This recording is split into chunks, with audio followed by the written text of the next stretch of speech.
کر لینا چاہیے۔ اور حدیث شریف میں نبی کریم علیہ الصلاۃ والسلام نے بھی ارشاد فرمایا کہ وہ اللہ سبحانہ و تعالیٰ کے دربار میں کھڑا ہوتا ہے۔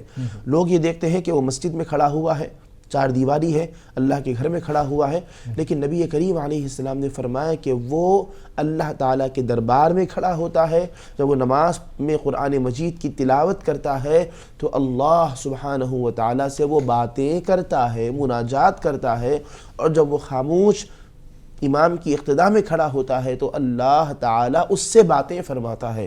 تو یہ بندے اور رب کے درمیان نماز ایک کنیکشن اور تعلق کو قائم کرتی ہے۔ اور پھر نبی کریم صلی اللہ علیہ وسلم نے احادیث میں بھی فرمایا اور قرآن کریم میں بھی اللہ تعالیٰ نے ارشاد فرمایا، وہ آیت سجدہ ہے، اس وجہ سے میں اس کا مفہوم آپ کے سامنے ذکر کرتا ہوں، آیت کی تلاوت نہیں کروں گا۔ اللہ تعالیٰ نے فرمایا بندے تو سجدہ کر اور میرے قریب ہو جا۔ تو نماز میں بندہ قیام میں ہے، رکوع میں ہے، لیکن جب وہ سجدے میں پہنچتا ہے تو اللہ سبحانہ و تعالیٰ کا اس کو سب سے زیادہ قرب نصیب ہوتا ہے۔ تو ایک رکعت میں دو سجدے ہیں، ایک قیام ہے، ایک رکوع ہے، دو سجدے مقرر کیے گئے ہیں تاکہ بندے کو اللہ تعالیٰ کا زیادہ سے زیادہ قرب نصیب ہو۔ اور اسی طریقے سے بندہ مومن جب نماز کا اہتمام کرتا ہے تو نماز بے حیائی والے کاموں سے اس کو بچاتی ہے۔ ارشاد الہی ہے ان الصلاۃ تنہا عن الفحشاء والمنکر، بے شک نماز فحشا یعنی بے حیائی والے کاموں سے اور منکر ناپسندیدہ کاموں سے بندے کو روکے رہتی ہے۔ یعنی نماز پڑھنے کی وجہ سے اس کی طبیعت میں، اس کے مزاج میں ایسی کیفیت پیدا ہو جاتی ہے کہ وہ بے حیائی والے کام نہیں کرتا اور وہ نامناسب اور منکر ناپسندیدہ کام کی طرف متوجہ نہیں ہوتا۔ یہ نماز کی برکت ہے، یہ نماز کا اثر ہے جو بندے مومن کے اندر پیدا ہو جاتا ہے۔ اور ایک بندہ مومن جب دن میں 5 وقت کی نماز پابندی کے ساتھ پڑھتا ہے تو پھر اللہ سبحانہ و تعالیٰ اس پر اپنا خصوصی فضل و کرم فرماتا ہے۔ انشاءاللہ تعالیٰ آگے اس مزید درس کریں۔ آپ نے اس میں ذکر کیا واقیم الصلاح، لگاتار قرآن شریف میں اس کا ذکر ہے کہ نماز قائم کرو، لیکن ساتھ میں زکوٰۃ کا بھی بار بار ذکر کیا۔ نماز اور زکوٰۃ سے کیا کچھ کنیکشن ہے؟ بالکل۔ بسم اللہ الرحمن الرحیم وَأَقِيمُوا الصَّلَاةَ وَآتُوا الزَّكَاةَ، جو حصہ میں نے پڑھا آج کے ہمارے موضوع سے متعلق ہے، نہیں وہ اس سے جو بار بار زکوٰۃ بھی ساتھ میں آ رہا ہے، اس لیے میں تو اس کے بعد فوراً زکوٰۃ کا ذکر کیا گیا، چونکہ زکوٰۃ بھی یہ ارکان اسلام میں ایک اہم رکن ہے، اس کا درجہ نماز کے بعد ہے۔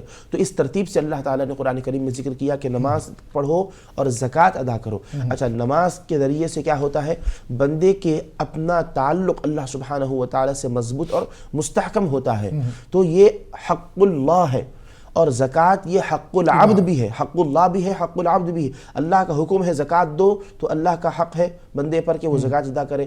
اب وہ کس کو دیا جائے گا؟ وہ بندوں کو دیا جائے گا، تو اس کے اندر حق العبد بھی ہے۔ تو رب فرماتا ہے بندے صرف حقوق اللہ ادا کرنا ہی بندے کے لیے کافی نہیں ہے، حقوق اللہ کے ساتھ حقوق العباد کی بھی اہمیت ہے۔ تو اللہ نے نماز کے فوراً بعد زکوٰۃ کا ذکر کیا تاکہ بندے نماز پڑھ کر اپنی وہاں جستجو دکھا کر زکوٰۃ کے سلسلے میں سست اور غفلت والے نہ ہو جائیں۔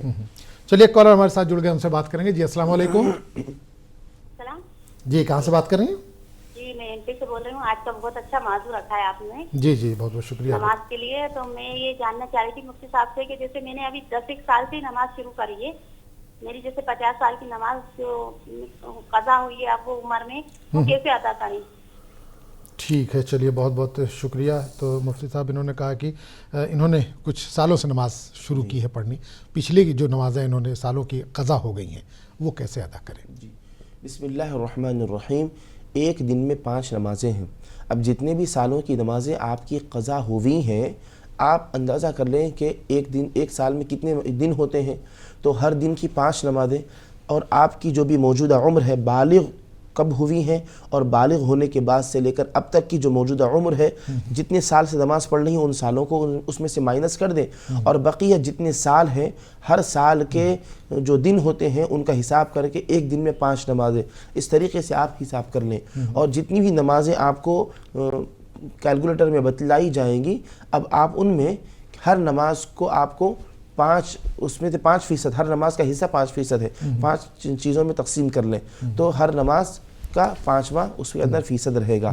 تو اس طریقے سے آپ حساب کر کے روزانہ اپنی سہولت کے ساتھ ایک ایک نماز قضا کرتی جائیں حساب کر کے. اور اسی طریقے سے 5 وقت کی نمازوں کے ساتھ ساتھ وطر کی نماز چونکہ وہ بھی واجب ہے وہ بھی قضا کرنی ہے, تو جملہ 6 نمازیں آپ کو قضا کرنی ہوں گی. نہیں, ان کو ڈرنے کی ضرورت نہیں. انہوں نے جس طرح ذکر کیا تقریباً 50 سال کی نمازیں چھوٹی ہوئی ہیں, اب کہیں یہ جوڑنے لگے کہ بھائی عشاء میں 17 رکعت پڑھنی ہے یا ظہر میں 12 رکعت پڑھنی ہے, تو ان کو آپ کو قضا اگر ہے تو 12 ہی وہ صرف فرض ہی ادا کرنی ہے. بالکل قضا نمازوں میں بالکل قضا نمازوں میں صرف فرض نماز آپ کو پڑھنی ہے. فجر کی 2, ظہر کی 4, عصر کی 4, مغرب کی 3, عشاء کی 4 اور اس کے بعد 3 وطر. اس طریقے سے آپ کو جو یوں سمجھیے کہ جملہ 6 نماز ادا کرنی ہے, اور ہم نے آپ کو رکعتیں بھی بتا دی. اچھا, آپ خاتون ہیں تو آپ کے لیے ایک مسئلہ یہ ہے, مہینے میں جو آپ کے مخصوص ایام آتے ہیں جن میں نماز نہیں پڑھ سکتی ہیں ان ایام کو بھی منہا کر دیں. تو اس طریقے سے آپ ان ایام کو منہا کر کے حساب کر لیں, اور جو بھی آپ کو کیلکولیٹر میں بتایا جائے اس طریقے سے دھیرے دھیرے روزانہ تھوڑی تھوڑی نمازیں ادا کرتی رہیں. اچھا, اب نیت میں کیا کریں, کون سے دن کی نیت نماز کے 2024 کی, 2023 کی, کیا کون سے سن کی نیت کرنی چاہیے؟ اس میں سال, مہینہ, دن کی نیت ضروری نہیں ہے. جب آپ نماز پڑھیں 2 طریقے سے ہے, یا تو یہ نیت کریں کہ بالغ ہونے کے بعد سب سے پہلے جو نماز چھوٹی ہے اس کی فجر کی قضا کرتی ہوں, بالغ ہونے کے بعد جو سب سے پہلے ظہر چھوٹی ہے اس کی قضا کرتی ہوں. ایک طریقہ یہ ہے. دوسرا طریقہ یہ ہے کہ آپ نیچے سے جا سکتے ہیں, ایک تو ہے اوپر سے آئے, اور دوسرا طریقہ کیا ہے کہ میں بالغ ہونے کے بعد سب سے اخیر میں جو میری فجر کی نماز چھوٹی ہے وہ قضا کر رہی ہوں, یا سب سے اخیر میں جو ظہر چھوٹی ہے وہ قضا کر رہی ہوں. اس طریقے سے اوپر یا نیچے سے ہر 2 طرف سے آپ کی اپنی سہولت کے مطابق نیت کر کے نمازیں ادا کر سکتی ہیں. بہتر وہی ہے کہ جس وقت کی چھٹی ہے اس وقت ہی, جیسے ظہر کی اگر ہے تو ظہر کے وقت قضا کر لیں, اس طرح سے وہ ایک سلسلہ بھی بنا ہر نماز کے بعد آپ قضا کر سکتی ہیں. البتہ ایک بات یہ بھی یاد رہے کہ جو مکروہ اوقات ہیں ان میں نمازیں آپ قضا نہیں کر سکتی, جیسا کہ عین سورج کے نکلنے کا وقت ہے, سورج کے زوال کا استوا کا وقت ہے, اور اسی طریقے سے سورج کے غروب ہونے کا وقت ہے. ان نمازوں میں آپ قضا نہیں کر سکتی. البتہ فجر سے پہلے یا بعد میں فرض نماز اگر قضا کر رہی ہے تو اس کی اجازت ہے, نفل نماز نہیں پڑھ سکتی ہیں. اسی طریقے سے ظہر کے بعد ظہر کی قضا کر لیں, عصر کے بعد بھی عصر کی کوئی بھی نماز قضا کر رہی ہیں لوگوں کے سامنے نہ کریں. کیوں؟ لوگوں کو معلوم ہے کہ وہ نفل نماز کا وقت نہیں ہے, تو ایسا ہوگا کہ آپ اپنی قضا نماز پر لوگوں کو گواہ بنا لیں گی. یہ شریعت میں پسندیدہ نہیں ہے, تو آپ اپنی اس غلطی پر لوگوں کو گواہ نہ بنائیں.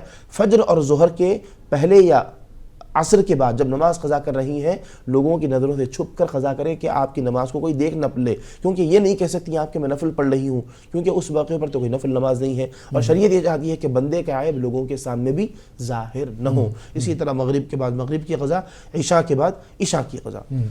اچھا, بعض اوقات میں نے دیکھا کہ جیسے کوئی نماز فرض نماز ادا کر رہا ہے تو وہ تو جیسے خوش و خضوع کے ساتھ ادا کرتا ہے وہ کر لیتا ہے, لیکن جب وہ قضا ادا کرتا ہے تو پھر وہ بیٹھ کے پڑھنا شروع کر دیتا ہے کہ کئی نمازیں قضا ہے, بیٹھ کے تھک جائے جو بھی اس کے ذہن میں ہو تو وہ بیٹھ کے پڑھنا شروع کرتا ہے. تو کیا اس میں بھی وہی خشوع اور خضوع ہونا چاہیے جو فرض نماز کے لیے اس نے ادا کیا ہے؟ فرض نماز میں جو خشوع اور خضوع ہونا چاہیے اسی طرح قضا نماز میں بھی ویسا ہی ہونا چاہیے. اب اس کے لیے آپ کیا کریں, ایک مرتبہ زائد نمازیں قضا نہ کریں, کیوں بار بار مسلسل پر نماز سے نماز پڑھنے کی وجہ سے وہ خشوع خضوع کی کیفیت باقی نہیں رہتی. البتہ کیا کریں, آپ نماز میں مختصر جتنی قرات لازم ہے مختصر قرات کریں, اور پھر مختصر ہلکی پھلکی نماز کھڑے رہ کر ہی ادا کریں, تاکہ خشوع خضوع بھی باقی رہے, بندے کے اوپر بار نہ ہو. ایک وقت میں ایک نماز یا 2 نماز جس قدر خشوع خضوع باقی رہ سکتا ہو صرف اتنی ہی ادا کریں. تو چلیے ناظرین, نماز اور ہم آج کا یہ ہمارا عنوان ہے. اگر آپ کے ذہن میں بھی کوئی سوال ہے تو بلا جھجھک آپ کال کر سکتے ہیں. مفتی مصباح الدین صاحب ہمارے ساتھ لگاتار موجود ہیں جو آپ کے سوالوں کے جواب دے رہے ہیں. اس کے علاوہ بھی آج کے جو عنوان ہے, آج کے عنوان سے ہٹ کے بھی اگر آپ کوئی سوال کرنا چاہتے ہیں تو بھی کر سکتے ہیں. انشاءاللہ قرآن و سنت کی روشنی میں جو بھی اس کا بہتر حل ہوگا وہ دیا جائے گا. مفتی صاحب, نماز اور ہم آج کا یہ ہمارا عنوان ہے. ایک لفظ آتا ہے قضاء عمری, یہ کیا کہیں سے ثابت ہے کہ لوگ ہوتا نہیں کہ قضاء عمری ایک ہی بار میں پوری جو نماز قضا ہوئی وہ پوری کر لیتے ہیں, تو کیا کہیں سے ثابت ہے یہ؟ بسم اللہ الرحمن الرحیم. قضاء عمری کا مطلب کیا ہے؟ قضا کا مطلب ہے جو چیز چھوٹ گئی ہے ان کو ادا کرنا, یہ قضا کہلاتی ہے. عمری یا عمر سے ہے. قضاء عمری کا مطلب عمر کی چھوٹی ہوئی نمازیں. تو اس سلسلے میں یاد رہیں کہ کوئی ایسی روایت میں نہیں ہے کہ انسان کسی موقع پر چند رکعت نماز ادا کر لینے سے زندگی بھر کی قضا نمازیں ادا ہو جائیں گی, اس کے ذمے سے ساقط ہو جائیں گی. کوئی ایسی روایت اب تک نظر سے نہیں گزری. یہ بالکل لوگوں کی غلط فہمی ہے. البتہ جتنی نمازیں چھوٹی ہیں، جتنی رکعتیں چھوٹی ہیں، اتنی نمازیں اتنی رکعتیں بعد میں بطور قضا ادا کرنا یہ لازم اور ضروری ہے. جب تک وہ ادا نہیں کریں گی ذمے میں انسان کے عائد رہیں گی، ساقط نہیں ہوں گی. البتہ چند رکعتیں پڑھ لینے سے اس کی ساری نمازیں قضا ختم ہو جاتی ہیں، اس کے ذمے سے نکل جاتی ہیں. یہ بالکل غلط بات ہے.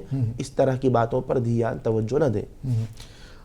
کچھ دن پہلے ایک سوال بہن نے کیا تھا کہ مکہ یا مدینہ میں ہم جا کے اگر نماز ادا کرتے ہیں تو اس کا زیادہ اثر ہوتا ہے جو قضا ہو گئی ہیں، تو کوئی ضروری نہیں کہ ہم پوری پڑھیں، کیا کم پڑھیں تو بھی ہو جائے، گنجائش ہے ایسی؟ اس طرح کا سوال آیا تو اس پہ کیا کچھ کہیں گے آپ؟ دیکھیے، مکہ مکرمہ مدینہ منورہ میں نمازوں کا ثواب بڑھ جاتا ہے. مکہ مکرمہ میں ایک نماز کا ثواب 1,00,000 نمازوں کے برابر ہے، اور مدینہ منورہ میں ایک نماز کا ثواب ایک روایت کے مطابق 1,000 نمازوں کے برابر ہے، ایک اور روایت کے مطابق 50,000 نمازوں کے برابر ہے.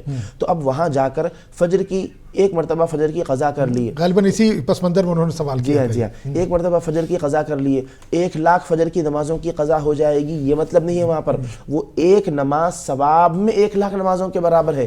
1,00,000 نمازوں کی قضا اس سے نہیں ہوگی. مدینہ منورہ میں نماز قضا کرنے سے 50,000 نمازوں کی قضا ایسا بالکل نہیں ہے، بلکہ اس کی ثواب بڑھ جائے گی، اس کی کوالٹی بڑھ جائے گی، اس کی کوانٹٹی نہیں بڑھے گی. تو جتنی کوانٹٹی میں آپ ادا کر رہی ہیں یا ادا کر رہے ہیں، صرف اسی کوانٹٹی میں وہ نماز ادا ہوگی. البتہ اس کی کوالٹی، اس کا اجر و ثواب یہ بڑھ جائے گا. چلیے ایک اور کالر ہمارے ساتھ جڑ گئے، ان سے بات کریں گے. جی السلام علیکم. وعلیکم السلام بھیا. جی بھائی کہاں سے بات کر رہے ہیں؟ محمد عارف بول رہا ہوں بنگلور سے. بنگلور سے. جی سوال کیجیے. بھیا میری بچی عربی پڑھنے ذرا یہ کرتی ڈیلے کرتی بھیا، کیا کرنا اسے؟ وعلیکم السلام بھیا. ٹی وی سے تھوڑا سا دور ہو کر بات کیجیے بھائی. ٹی وی سے دور بھیا ہو گیا. سوال بتائیے، سوال کیجیے. سوال، میرے بچی عربی پڑھنے یہ کرتی، لیزی پن کرتی. اچھا، عربی پڑھنے میں دلچسپی نہیں دکھاتی ہے؟ نہیں دکھاتی. چلیے ٹھیک کیا ہے. کرنا بھیا؟ ٹھیک ہے، سوال سمجھ میں آ گیا. یہ آج کل جو ہے وہ عام بچوں کا یہ مسئلہ ہو گیا ہے. مفتی صاحب، عربی پڑھنے سے کترا رہی ہے بچی ان کی، کیا طریقہ ہو سکتا ہے، کس طرح سے یہ پڑھائیں بچی کو عربی؟ بسم اللہ الرحمن الرحیم. عربی کا مطلب آپ کا ہے کہ قرآن کریم، تجوید، یہ قاعدہ وغیرہ جو بچے پڑھتے ہیں وہ پڑھنے سے کترا رہی ہیں. دینی جو تعلیم ہے، تو اس سلسلے میں اس کی اہمیت ان کو بتلائیں، اس کی اہمیت کے بارے میں ان کو بتلائیں، اس کی افادیت کے بارے میں بتائیں. دنیا و آخرت میں اس کا جو فائدہ ہے وہ ان کو ان کی سمجھ کے مطابق سمجھائیں. دنیاوی تعلیم یہ بھی بہت اچھی چیز ہے، لیکن انسان دنیاوی تعلیم سے صرف اپنی دنیا کو سنوار سکتا ہے، دنیا کما سکتا ہے. اگر دنیاوی تعلیم کو دین کی خدمت کا ذریعہ بنائے تو پھر وہ آخرت کے لیے ذخیرہ ہوگا. البتہ جو دینی تعلیم ہے وہ خالص انسان کے لیے دنیا و آخرت ہر دو کے فائدے میں کام آنے والی چیز ہے. تو ان کو سمجھائیں کہ دینی تعلیم اگر سیکھیں گی، قرآن پڑھنے میں آسانی ہوگی. قرآن کا پڑھنا نماز کے لیے ضروری ہے. نماز ہر بندے مومن، مرد و عورت پر لازم اور ضروری ہے اس کی ادائیگی. تو یہ دینی تعلیم آپ کے فرائض کی ادائیگی میں مددگار ثابت ہوتی ہے. یہ بات ان کو سمجھائیں. جب یہ بات ان کے ذہن میں بیٹھے گی کہ یہ دینی تعلیم پڑھنا آپ کے مقصد میں آپ کو کامیاب بناتی ہے، تو اس سے ان کے اندر شوق اور ولولہ پیدا ہوگا. اور پھر بزرگوں کے، صحابیات کے، اگر لڑکی ہے، جیسا لڑکی ذکر کیا ہے انہوں نے، بچی کا ذکر جی کیا ہاں، انہوں نے، صحابیات کے، امہات المومنین کے واقعات ان کو پڑھ کر سنائیں کہ وہ کس قدر دین سے رغبت رکھتی تھیں، کس قدر دین کی وہ خدمت کیا کرتی تھیں. اور قرآن مجید کی تلاوت بھی پڑھ رہی ہے تو اس کی فضیلت بتائیں کہ جو قرآن مجید کی تلاوت کرتا ہے اللہ سبحانہ و تعالی اس کو 1 حرف پر 10 نیکی عطا فرماتا ہے. مشہور حدیث ہے، لیکن ایک اور حدیث آپ کو میں سنانا چاہتا ہوں. 1 حرف پر 10 نیکیاں ملتی ہیں. بسا اوقات 1 حرف پر 25 نیکیاں بھی ملتی ہیں، 1 حرف پر 50 بھی ملتی ہیں، 1 حرف پر 100 نیکیاں بھی ملتی ہیں. روایت میں ہے 100 نیکیاں کیسے ملتی ہیں؟ جو شخص نماز میں کھڑے رہ کر قرآن کی تلاوت کرے تو 1 حرف پر 100 نیکیاں. جو شخص نماز میں بیٹھ کر تلاوت کرے تو 1 حرف پر 50 نیکیاں. جو شخص باوضو قرآن کی تلاوت کرے تو 1 حرف پر 25 نیکیاں. جو شخص بے وضو قرآن کی تلاوت کرے تو 1 حرف پر 10 نیکیاں. اتنا زیادہ اجر و ثواب ہے. اس کا ثواب بتائیں، اس کی اہمیت کو بتائیں، دنیا و آخرت میں اس کے فوائد کو بتائیں، تو انشاءاللہ تعالی اس سے ان کا ذہن قرآنی تعلیم اور دینی تعلیم کی طرف متوجہ ہوگا. نہیں، اس میں والدین کی کیا ذمہ داری ہو سکتی ہے؟ کیونکہ اس سے پہلے بھی ہم نے اس پر بات کی تھی، کئی کالس آئے کہ والدین گھر میں بیٹھے ہوئے بچے سے کہتے ہیں کہ جاؤ نماز پڑھو. بچہ کیسے جائے گا جب آپ خود ہی نہیں پریکٹس کر رہے ہیں اس کی؟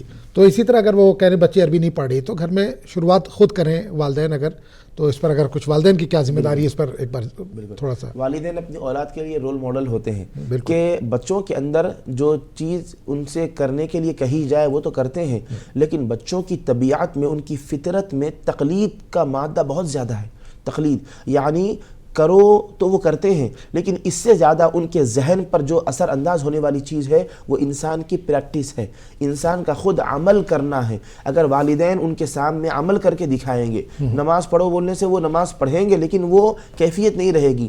آپ خود جا نماز لے کر ان کے سامنے نماز ادا کریں اور کہیں کہ میرے ساتھ آپ بھی نماز پڑھو، تو اب بچوں کو بھی خوشی ہوگی کہ میں اس کام میں اپنے والد کے ساتھ شریک ہوں، والدہ کے ساتھ شریک ہوں، تو وہ بہت شوق اور ذوق کے ساتھ آ جائیں گے. اسی طرح وہ دینی تعلیم کے بارے میں توجہ نہیں کر رہی ہیں، تو دینی تعلیم آپ اگر پڑھ لیے ہیں تو بہت اچھی بات ہے، پڑھ لیے ہیں تب بھی آپ اس کا اہتمام کریں، ان کو اپنے ساتھ میں لے کر پڑھیں یا ان کے ساتھ خود بھی پڑھیں تاکہ ان کے اندر شوق اور ولولہ پیدا ہو. اور اگر نہیں پڑھے ہیں تو بہت اچھا موقع ہے کہ اولاد کے ساتھ ساتھ آپ کو بھی وہ تعلیم حاصل کرنے کا موقع مل جائے گا. اور پڑھ لیے ہیں تو قرآن مجید کی تلاوت کا معاملہ ایسا نہیں ہے کہ ایک سلیبس ہے، پڑھ لیے ختم ہو گیا، اس کو زندگی بھر پڑھتے رہنا ہے. وہ ہمارے لیے کتاب ہدایت بھی ہے، وہ ہمارے لیے ایک ذکر و اذکار کی کتاب بھی ہے، اس کے لیے اس کے پڑھنے پر اجر و ثواب بتایا گیا ہے. تو قرآن کی تلاوت کا خود بھی اہتمام کریں. بچے جب پڑھنے کے لیے بیٹھیں تو آپ بھی ان کے ساتھ بیٹھ جائیں تاکہ بچوں کو آپ کو دیکھنے کی وجہ سے پڑھنے میں دھیان لگے گا،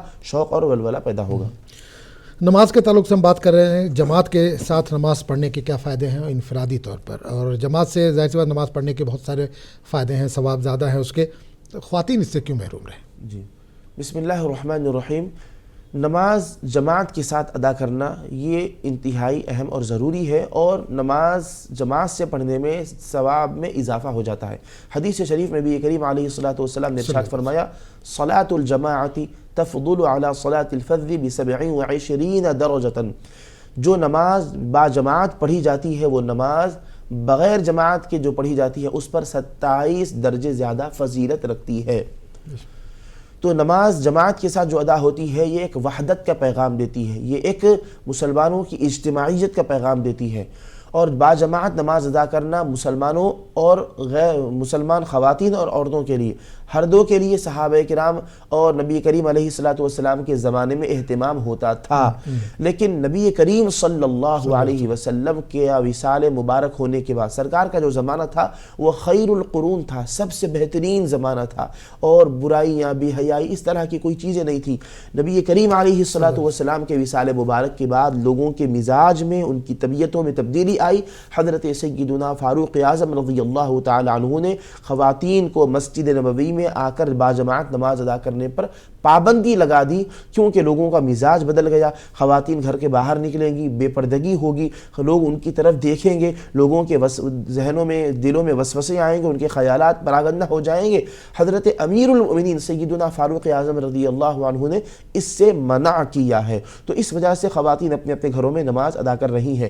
نبی کریم علیہ الصلوۃ والسلام نے باوجود یہ کہ مسجد نبوی میں نماز کی اتنی بڑی فضیلت ہے، احادیث میں یہ فرمایا کہ اپنے گھر میں نماز پڑھو، اپنے دیوان خانے میں ایک فرمایا. پھر جو نماز دالان میں پڑھی جائے وہ دیوان خانے سے زیادہ بہتر ہے، جو نماز گھر کے اندرونی کمرے میں پڑھی جائے وہ گھر کے صحن میں ادا کرنے سے زیادہ بہتر ہے. اس طرح گھر میں نماز ادا کرنے کی بھی ترغیب نبی کریم علیہ السلام نے دی ہے. اور چونکہ وہ سرکار کا زمانہ تھا، خواتین کا آنا بھی ضروری تھا دینی تعلیم حاصل کرنے کے لیے، ورنہ اسلام کا زمانہ ہے، کون دینی تعلیم دے گا؟ سرکار خود نبی کریم علیہ السلام پیغمبر اسلام ہے، آپ صحابہ کو بھی تعلیم دے رہے ہیں، امہات المومنین کی بھی تعلیم دے رہے ہیں، خواتین کو بھی تعلیم دے رہے ہیں، تو ان کا آنا ضروری تھا. بعد میں امیر المومنین نے اس سے منع کیا. اب اگر خواتین مسجد میں آ کر پردے کے اہتمام کے ساتھ نماز پڑھتی ہیں تو برابر ان کو جماعت کا ثواب ملے گا. لیکن نبی کریم علیہ الصلوۃ والسلام نے جو خواتین کے بارے میں فرمایا کہ گھروں میں نماز ادا کرو، ان کے لیے بہتر ہے، تو یہ نبی کریم علیہ السلام کا اس ارشاد ہے. اس کے مطابق اگر وہ اپنے گھروں میں نماز ادا کرتی ہیں تو اللہ سبحانہ و تعالی ان کو بھی ثواب عطا فرمائے گا، محروم نہیں رکھے گا. بالکل. چلیے ایک کالر ہمارے ساتھ جڑ گئے، ہم سے بات کر لیتے ہیں. جی السلام علیکم. غالباً کال جو ہے وہ ڈراپ ہو گیا. تو بہرحال ناظرین، نماز اور ہم، آج کا یہ ہمارا عنوان ہے. اگر آپ کے ذہن میں بھی کوئی سوال ہے تو بلا جھجک آپ کال کر سکتے ہیں. مفتی مصباح الدین عمیر صاحب لگاتار ہمارے ساتھ موجود ہیں جو آپ کے سوالوں کا جواب دے رہے ہیں. فی الحال وقت ہو چلا ایک چھوٹے سے بریک کا. بریک کے بعد ہم فوراً حاضر ہوتے ہیں.